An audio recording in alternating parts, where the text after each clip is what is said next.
గూడు కోసం ఆదివాసీల పోరు ఉధృతమవుతుంది. ఇళ్లు లేని వారికి ఇళ్లు ఇస్తామని నమ్మబలికి మోసం చేసిన ప్రభుత్వం పాలకుల తీరుకు నిరసనగా ఆదివాసీలంతా ఏకమయ్యారు.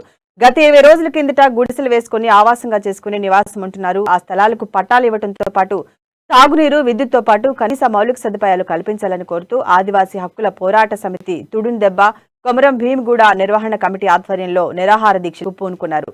తమను బెదిరించినా, పోలీసులతో అరెస్ట్ చేయించినా, గుడిసెలను తొలగించి బలవంతంగా తమను తరలించే ప్రయత్నం చేసినా వెనకడుగు వేసే ప్రసక్తి లేదని తేల్చి చెప్తున్నారు.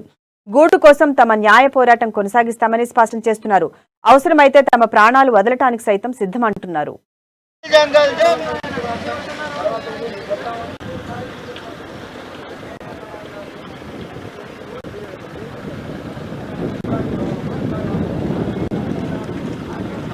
స్థలాల పట్టాలతో పాటు మాకు నీరు లేదు, కరెంటు లేదు, ఇవన్నీ సౌకర్యాలు కల్పించాలి అనేది కూడా మేము కలెక్టర్కు విజ్ఞప్తి చేస్తున్నాం. అట్లనే పీఓకి విజ్ఞప్తి, పాలకులకు కూడా విజ్ఞప్తి చేస్తున్నాము.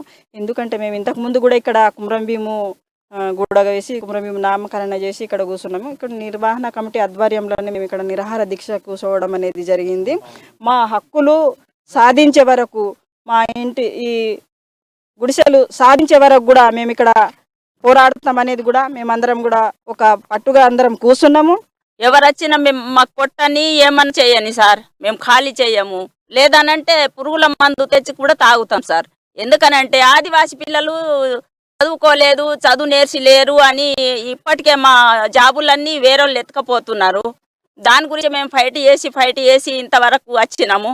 అప్పటికి కూడా మళ్ళా కేసీఆర్ గారు 11 కులాల్ని కలిపే ప్రోత్సాహం తెచ్చిండ్రు.